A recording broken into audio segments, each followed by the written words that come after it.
What would you do if you saw your own child, who you thought was living comfortably with her mother, digging through trash cans for food on a freezing winter morning?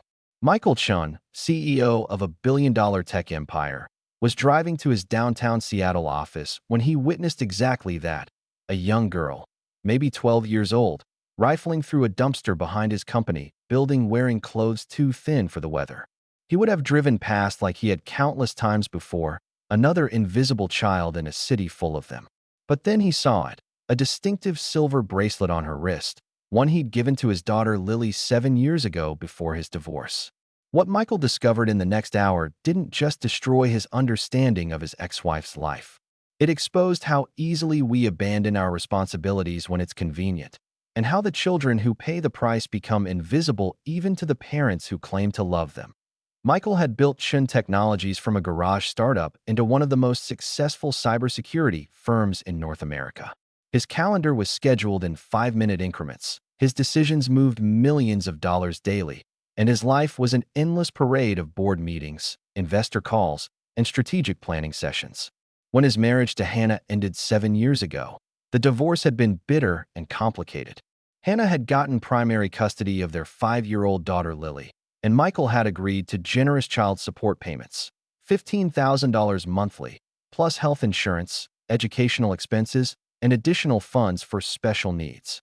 In exchange, he got visitation every other weekend, a schedule that gradually eroded as work demands increased, and Hannah made the exchanges increasingly difficult with constant rescheduling and conflict. Eventually, Michael saw Lily only on major holidays, and even those visits became strained and awkward. Hannah had moved with Lily to a different neighborhood, and Michael told himself that the distance made frequent visits impractical. He sent birthday gifts and holiday presents, increased the child support payments whenever Hannah claimed Lily needed something, and convinced himself he was being a good father by providing financial security. He never questioned what Hannah told him about Lily's life, that she was thriving in a good school, had plenty of friends, and was happy. He never demanded to see where they lived or how they were actually surviving. He simply wrote checks and believed the comfortable story that allowed him to focus on his empire without the messy complications of active parenting. That Wednesday morning in December, Michael left his penthouse apartment at dawn to beat traffic to an early investor meeting. Seattle was experiencing an unusual cold snap, temperatures hovering near freezing, and the city's homeless population was struggling to find warm shelter. As Michael drove past the rear service entrance of his own office building, something caught his eye: a small figure crouched beside a dumpster, methodically searching through garbage bags with the practiced efficiency of someone who'd done this many times before. The figure was wearing a thin jacket inadequate for the weather, sneakers with visible holes, and no gloves despite hands that were clearly red from cold. Michael's first instinct was the same as always: look away, someone else's problem, nothing he could do about society's failures in a few minutes before an important meeting. But then the girl reached up to push hair from her face, and her sleeve pulled back to reveal her wrist. Even from his car, Michael could see it: a distinctive silver bracelet with small charms including a tiny book, a star, and a heart. It was completely unique, custom-made by a jeweler specifically for Lily's 5th birthday, designed to represent her love of reading, her bright personality, and their father-daughter bond. Michael had put it on her wrist himself, telling her to never take it off because it meant Daddy loved her no matter what. He'd given it to her the week before he and Hannah separated, a promise that divorce wouldn't change his love for her. And now, 7 years later, that bracelet was on the wrist of a child digging through garbage behind his own building. Michael's world stopped. His brain refused to process what his eyes were seeing. That couldn't be Lily. Lily was living comfortably in a good neighborhood with her mother, attending a quality school, having the childhood his money ensured she could have. But the bracelet didn't lie. It was too distinctive, too unique. With hands trembling so badly he could barely function, Michael parked his Mercedes, got out, and walked toward the dumpster. "Excuse me," he said, his voice barely a whisper. The girl spun around, startled and afraid, clearly expecting to be yelled at or chased away. And when Michael saw her face, older, thinner, haunted in ways no 12-year-old should be, he saw his daughter, Lily, his little girl, digging through his company's trash for food. Lily didn't recognize him at first. 7 years is an eternity in a child's life, and their visits had become so infrequent and awkward that Michael had become more of a vague memory than a present reality. But when he said her name, when he knelt down and asked Lily, "Is that you?" "It's Daddy." Her expression shifted through confusion to recognition to something worse. Shame so profound that she tried to run. Michael caught her gently, fighting back tears as he felt how thin she was under her inadequate jacket, how she flinched at his touch like someone used to being hurt. "Baby, it's okay. It's okay. I'm not angry. I just need to understand what's happening. Please, talk to me." What came out, haltingly and through tears, was a story that destroyed every comfortable assumption Michael had built his life around. Hannah had a severe drug addiction that had spiraled out of control within a year of the divorce. The $15,000 Michael sent monthly didn't go to rent, food, or Lily's care. It went to dealers and to sustaining Hannah's increasingly desperate habit. They'd been evicted multiple times, bouncing between temporary housing, shelters, and periods of actual homelessness. Lily hadn't attended school consistently in 3 years. She'd learned to steal food from stores, dig through dumpsters, and make herself invisible to avoid child protective services who would separate her from her mother. The presents Michael sent were immediately sold or traded for drugs. The special expenses he funded never reached their intended purpose. "Why didn't you call me?" Michael asked, his voice breaking. "I would have helped. I would have come to get you." Lily's response cut deeper than anything he'd ever experienced. "I did call you, Daddy. Lots of times when I was little. I called your office and they said you were in meetings. I called your cell phone and you didn't answer. Mommy said you didn't want us anymore, that you had a new life, and we were just a problem you paid to go away. After a while, I stopped trying. I figured she was right."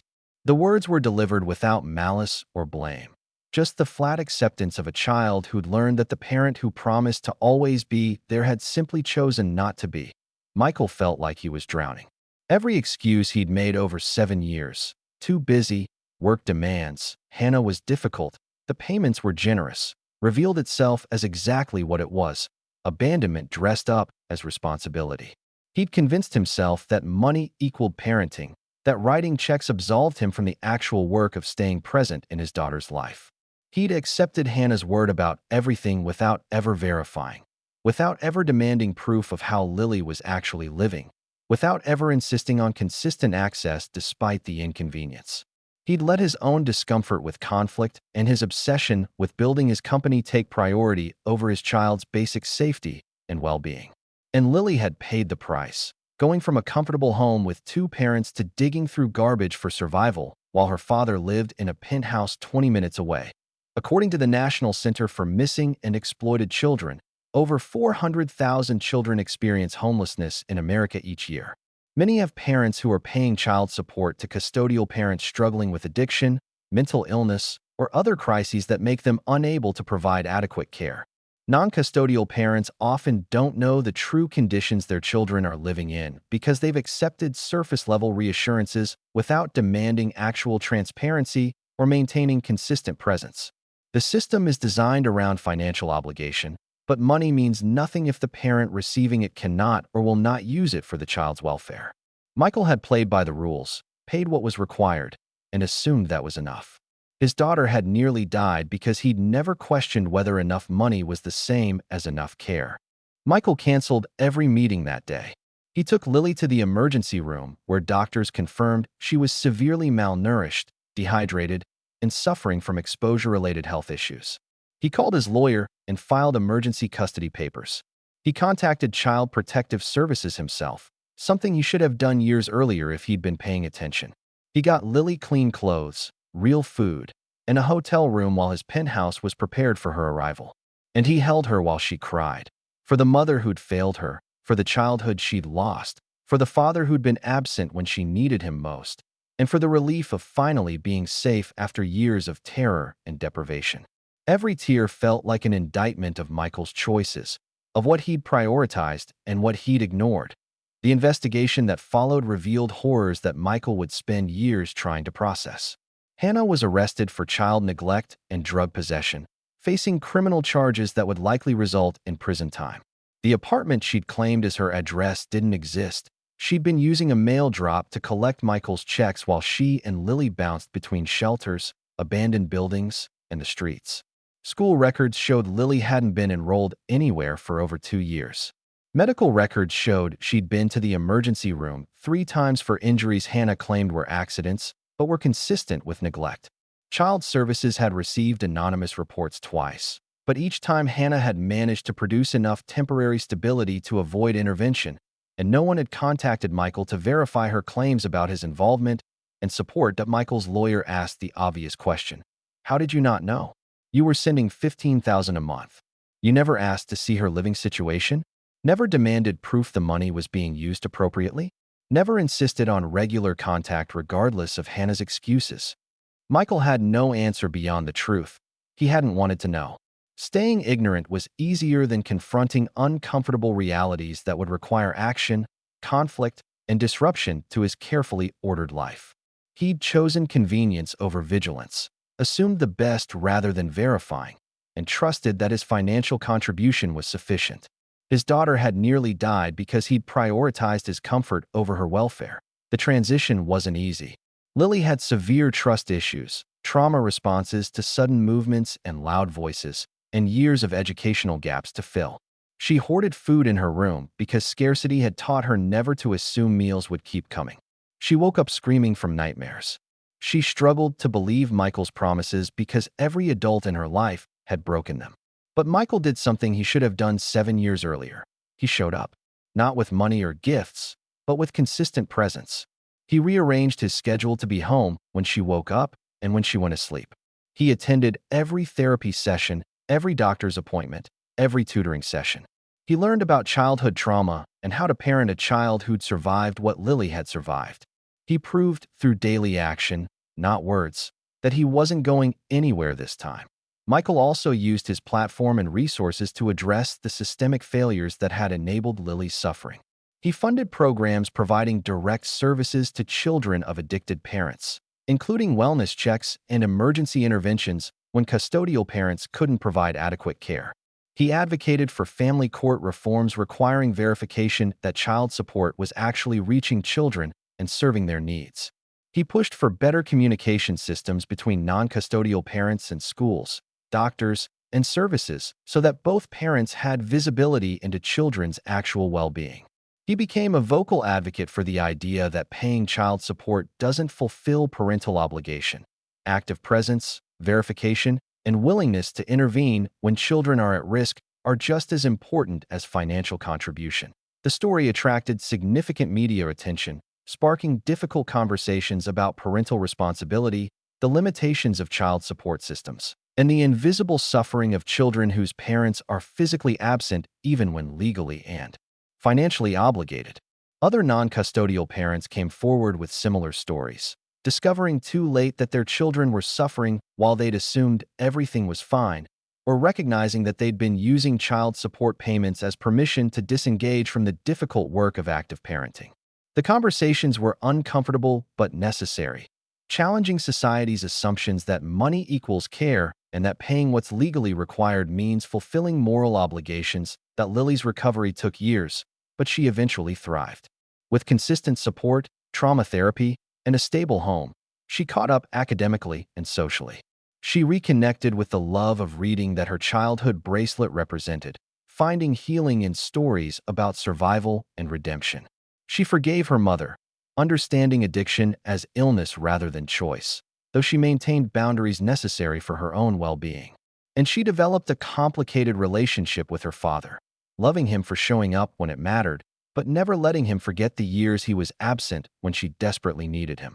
Michael accepted that he couldn't erase the past or undo his failures. He could only be present now and do better going forward. This story confronts every parent with an uncomfortable question. Are you truly present in your children's lives? Or have you convinced yourself that financial contribution equals parental responsibility? Michael Chen had done everything the legal system required, paid generous child support, maintained insurance, covered educational expenses. By the metrics family courts used to measure parental obligation, he was exemplary. But his daughter was digging through garbage for food while he lived in luxury 20 minutes away because he'd never questioned, never verified, never insisted on transparency about how she was actually living. The bracelet that revealed the truth was a symbol of a promise Michael had made and broken, to always be there, to always love her, to never let divorce change his commitment to her well-being. For 7 years, that bracelet stayed on Lily's wrist through homelessness, hunger, and terror, a tangible reminder of a father who'd promised everything and then disappeared into comfortable ignorance. The fact that she never took it off, even when she had every reason to hate him, speaks to a child's desperate capacity for hope and the tragic willingness to believe that absent parents still care even when all evidence suggests otherwise. If you're a non-custodial parent, this story is your wake-up call. Demand transparency about your children's actual living conditions. Insist on consistent contact regardless of how difficult the other parent makes it. Verify that your financial support is actually reaching your children, and understand that nothing, not work, not conflict avoidance, not personal comfort, justifies choosing ignorance over your children's welfare. And if you're someone who knows a child potentially suffering in situations their absent parent doesn't see, speak up. Report concerns. Don't assume someone else will intervene. Lily survived because she was resourceful and lucky, but countless children don't. Like and subscribe for more stories that challenge us to examine our priorities and responsibilities. Comment about how this story affected you or what you think parents owe their children beyond financial support. And remember, the most important question isn't what you're paying. It's whether you're present, paying attention, and willing to act when the children, depending on you, need more than your money. They need you.